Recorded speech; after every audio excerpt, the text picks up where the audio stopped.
Dios les bendiga, mi nombre es Lilibet Zambrano y hoy vamos a refutar coherentemente con argumentos bíblicos, con posturas bíblicas de que Dios no es un Dios trino, ni que son tres personas distintas.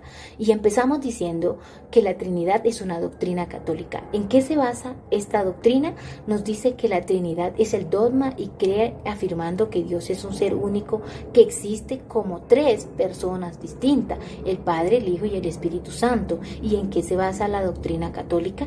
Nos dice que el misterio de la Santísima Trinidad es el misterio central de la fe y la vida cristiana. Estas dos doctrinas se basan en una misma creencia. Por eso la doctrina de la Trinidad es una doctrina católica.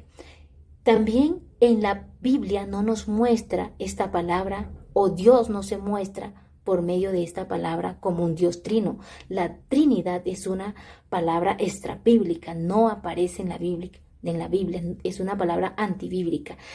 Desde el principio Dios se había mostrado, o Dios se ha mostrado, desde Génesis hasta el Apocalipsis se ha mostrado como uno.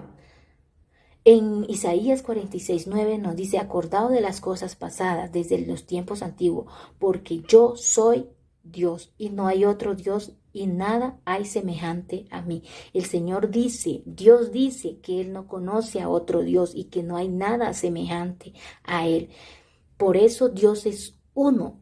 En la iglesia primitiva del siglo I, el inicio de los primeros cristianos por el periodo apostólico considerado como los 12 apóstoles, donde Jesús ya había empezado su ministerio comisionando y enviando a los apóstoles. La palabra del Señor nos muestra que el Señor había edificado la iglesia. En el Evangelio, según San Mateo capítulo 16, versículo 18, nos dice: yo también te digo que tú eres Pedro y sobre esta roca edificaré mi iglesia y las puertas del Hades no prevalecerán contra ella. El Señor había fundado la iglesia y había comisionado a los apóstoles para que fueran y llevaran la palabra del Señor a muchas personas. También en Hechos capítulo 1, versículo 1, 2, hasta el día que fue recibido arriba después de haber dado mandamientos por el Espíritu Santo a los apóstoles que había escogido. Dios había escogido a los apóstoles. Jesús en su manifestación de carne había escogido a los apóstoles, comisionándolos y enviándolos, ya que algunos de ellos habían sido testigos oculares. También en su palabra nos enseña y nos muestra que Padre y Espíritu Santo no son nombres propios. Estos son nombres, estos son títulos, estos son oficios en el cual el Señor Jesucristo se manifestaba. En Isaías 9:6, porque un niño nos es nacido, un hijo nos es dado y el principado sobre su hombro, y se llamará su nombre admirable consejero, Dios fuerte, Padre eterno y príncipe de paz. Padre eterno porque Dios como Padre creador de todas las cosas. Como Padre es un espíritu invisible y que la única manera que nosotros lo podamos ver a Él era por medio de la manifestación de Jesucristo. También nos habla diciendo que en Isaías 52:6, donde dice que por tanto mi pueblo sabrá mi nombre por esta causa en aquel día, porque yo mismo que hablo he aquí estaré presente. ¿Quién? El Señor Jesucristo iba a estar presente. Dios manifestado en carne iba a estar presente en aquel día. ¿En cuál día? Cuando Él vino a este mundo a morir por nosotros, a dar su vida y a entregarse a sí mismo. El Espíritu Santo es simplemente Dios, porque Dios es santo. En 1 de Pedro 1:16 dice: porque escrito está, sé santo porque yo soy santo, dice el Señor Jesús. También en el Evangelio según San Juan, capítulo 4, versículo 24 nos dice: Dios es espíritu y lo que le adoran en espíritu y en verdad es necesario que le adoren.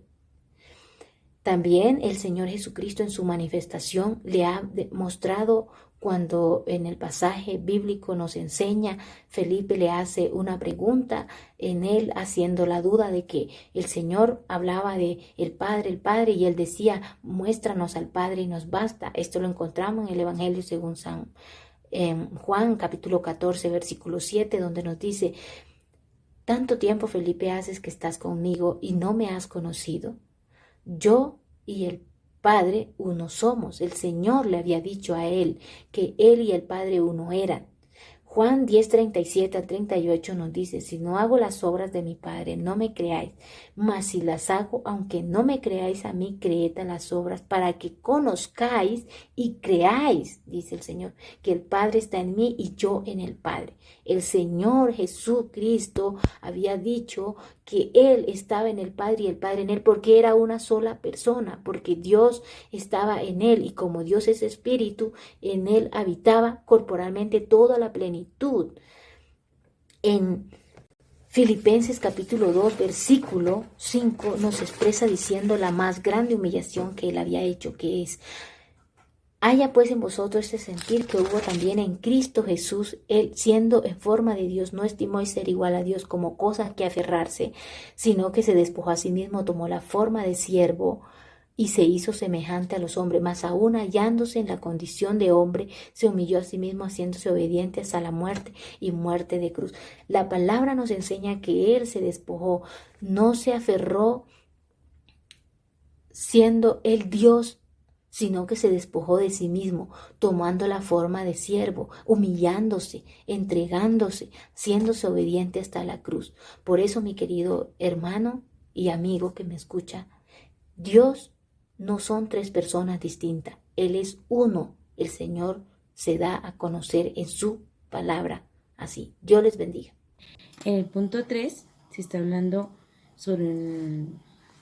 con base al texto bíblico de Mateo 28:19, donde dice que el bautismo es en el nombre de Padre, Hijo y Espíritu Santo.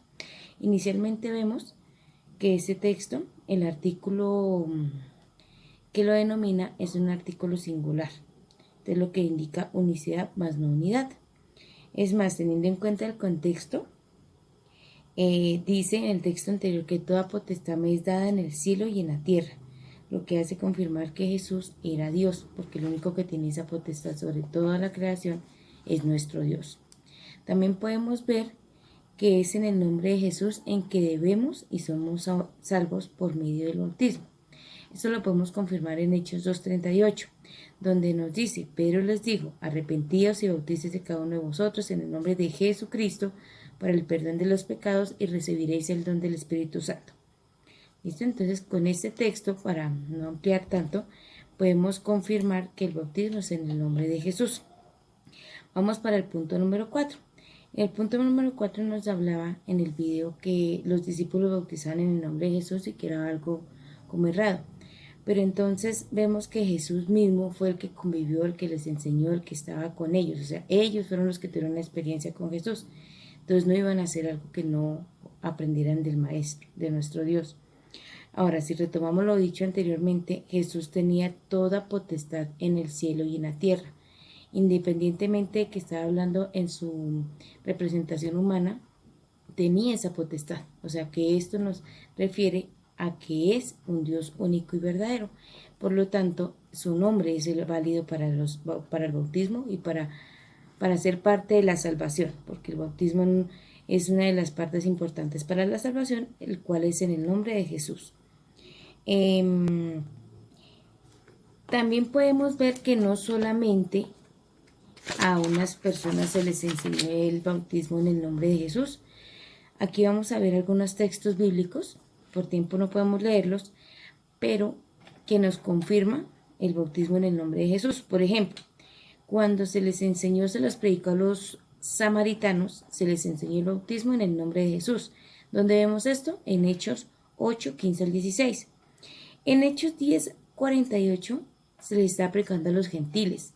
¿En qué nombre se predicó a ellos el bautismo? En el nombre de Jesús. En Hechos 19, del 1 al 5, se les estaba enseñando a los discípulos de Juan, a los que recibieron el bautismo de Juan. ¿Qué se les enseñó? Que el bautismo es en el nombre de Jesús. Y en el texto que hemos trabajado, en Hechos 2:38, se les estaba enseñando a los judíos. A los judíos también se les explicó y se les enseñó que el bautismo es en el nombre de Jesús. Entonces está más que confirmado que el bautismo y ese paso grande para la salvación es en el nombre de Jesucristo, el único Dios verdadero. Dios los bendiga. Dios les bendiga, mi nombre es Mayerly Porras y yo voy a hablarles sobre el argumento de Deuteronomio 6:4, en donde dice: Jehová nuestro Dios, Jehová uno es. Entonces, según los trinitarios, dicen que este versículo no está escrito con el ánimo de enseñar que Dios es uno, sino que se refiere más a la grandeza del Señor. Y pues para ese sustento ellos usan y dicen que en el hebreo original hay una palabra escrita: Jehová uno es. Entonces ese uno está escrito como Ejad. Entonces esta palabra Ejad en el diccionario Strong de hebreo español quiere decir uno, quiere decir primero, quiere decir un hombre, solo, todo y único. Entonces esta palabra Ejad era utilizada de acuerdo al contexto.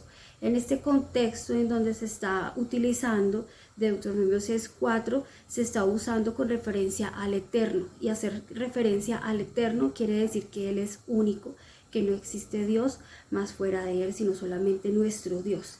¿Y cómo podemos saber esto? Pues porque la palabra Ejad también tiene su plural. No se está refiriendo a que es un pluralismo de la palabra, para hacer referencia a que Dios es plural, sino hace referencia a que Dios es un Dios único. La palabra plural para Ejad es Ejadim, y esto lo podemos corroborar si miramos el libro de Génesis, capítulo 11, versículo 1, que dice: tenía entonces toda la tierra una sola lengua y unas mismas palabras. De acuerdo al contexto, está haciéndose referencia la palabra Ejadim. En vez de ser escrito Ejad, está Ejadim para hacer referencia a que tenía unas mismas palabras. Entonces esta palabra Ejad se puede utilizar así como se utiliza en el español, o se utilizaba como en el español. Yo puedo utilizar uno para hacer referencia a una unidad. Cuando se hace referencia a una unidad, digamos un comedor, entonces estoy haciendo referencia a que el comedor es uno, pero entonces tiene la unidad, tiene sillas, tiene mesas, está compuesta por eso. Pero también la puedo utilizar para hacer referencia a un uno como un absoluto o una sola cosa, un absoluto no más. Entonces en este caso de Deuteronomio 6:4 se está haciendo referencia al Eterno, y hace referencia a que el Eterno es único. El siguiente argumento que existe es el argumento de que los judíos nunca creyeron en un Dios trino, sino que ellos dicen que los judíos creían en un Dios único pero plural a la vez. Entonces, con referencia a esto, vamos a ver que la interpretación no viene de una interpretación talmúdica, como se dice, sino bíblica. ¿Por qué se puede saber eso? Porque pues nosotros tomamos en base a la Biblia, y la Biblia, lo que es el Antiguo Testamento, está conformado por la Torá, que son los 5 primeros libros, y también por la Tanat, que es el Antiguo Testamento, que es aceptado por los judíos. Entonces, tomando como en base esto, podemos mirar que en Deuteronomio capítulo 4, versículo 35 dice: a ti te fue mostrado para que supieses que Jehová es Dios y no hay otro fuera de él. O sea que esto nos queda más que claro que los judíos antiguos sí creían en un Dios único. Aparte de eso, también podemos ver otras referencias con respecto a eso, en donde vemos que algunos personajes de la Biblia, como Ana, David y Salomón, entre otros, también declararon que el Señor es uno solo, es único.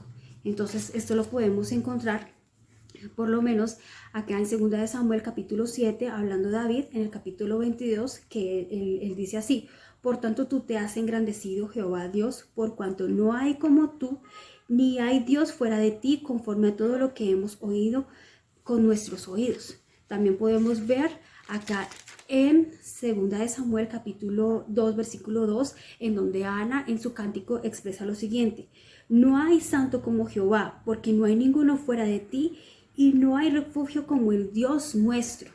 También podemos tener otras citas bíblicas en donde también Salomón expresa que hay solamente un solo Dios, y este Dios es el Señor.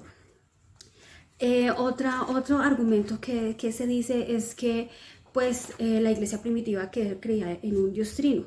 Entonces uno de los argumentos pues más fuertes es que la iglesia primitiva sí creía en el Dios único, y como prueba de esto, entonces vemos que el Señor también lo expresó allá en el libro de Marcos, capítulo 12, versículo 32, dice, aquí le preguntan a Jesús sobre el gran mandamiento.